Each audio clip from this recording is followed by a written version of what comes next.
Howdy, y'all. You got the Bulldog on the channel. We're running into this stinking noise problem again, and I'm taking a vehicle out to test drive it. My boss drove it, and he came back in, and he says, well, half the noise is gone. Fun. My issue is that we put this thing up on a lift, and it wasn't until afterwards that we found out that we couldn't run it up in the air. You can probably hear that buzzing noise. Now, this thing's got traction control on it. That's what I was trying to get to tell you. The traction control on a front-wheel drive car, you're trying to check for noises, which means you get it up in the air and you spin the wheels with the engine. You know, just run it up like you would on a highway. And the issue there is the back wheels aren't spinning. So the computer has a brain fart and says, oh my God, you're spinning the wheels 100 miles an hour and you're not even moving. Oh, that's right, we're not moving. And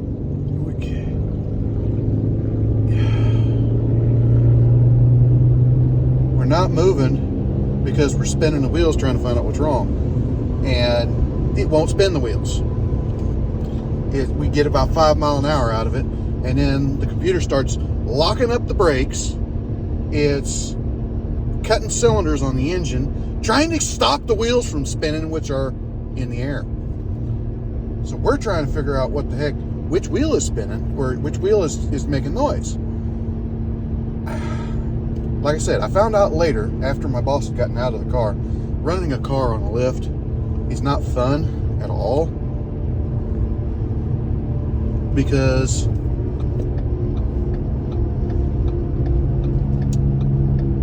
sometimes you cannot open the door up, so you can't get out. He was sitting in the car. I'm sitting here without the AC running so I can hear better. But the crazy thing is locking up, and I'm trying to find out, going on YouTube, trying to find out how to disable the darn thing, because usually they have a button. This one doesn't have a button. You've got to go into the settings on the dash and run through several steps to shut the traction control off. So, by the time I found that out and walked down to the other end of the shop again, he had climbed over the seats into the back and gotten out. I wouldn't have done that because I wouldn't have fit. But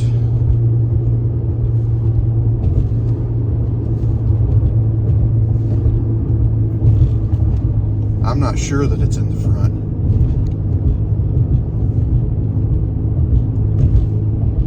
I think it's in the back. When I'm getting the higher speed, I can hear it in the front. But it used to be twice as loud or more when he drove it.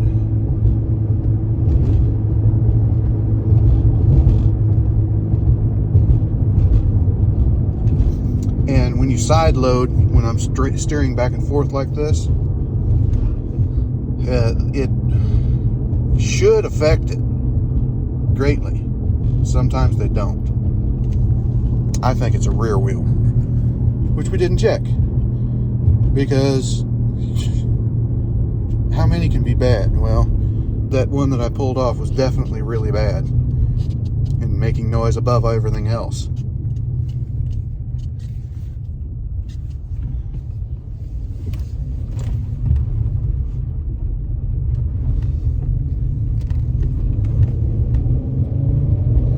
And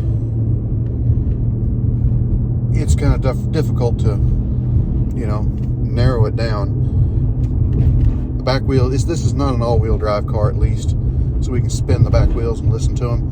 But what I was doing is listening one side and then the other with a stethoscope while underneath of it, while he was in here trying to spin it.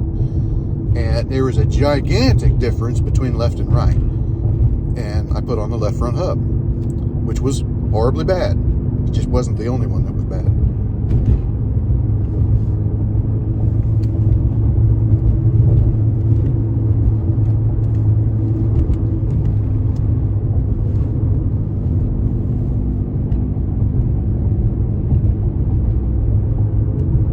I think it's in the back end. So we'll put it back up on the rack and spin the back wheels and see if we hear one back there. We can get them spinning pretty good, and I can listen to it with a stethoscope all the way up in the air. But I hate these noises because you automatically assume that it's only got one bed.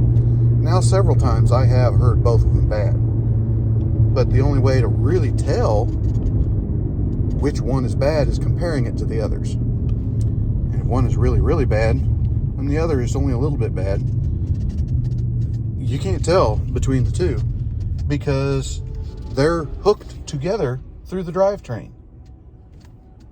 So even that one over there on the right front, it was making just a little bit of noise. If it was perfect, it would still just make a little bit of noise because the noise would transmit through the axles, through the differential, over to the other side of the vehicle. That's why we go by differential, you know, if you compare it to the other side. When I'm running up to speed, it sounds like it's in the front end. It almost feels like it's in the front end.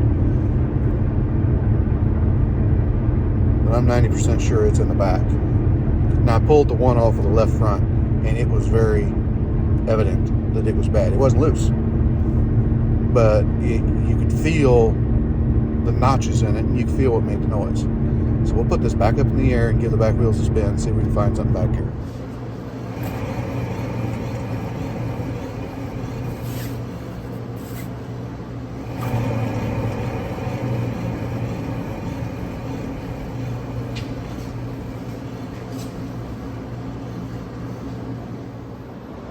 That was the right rear. Now let's spin up the left rear and see what it sounds like as far as comparatively.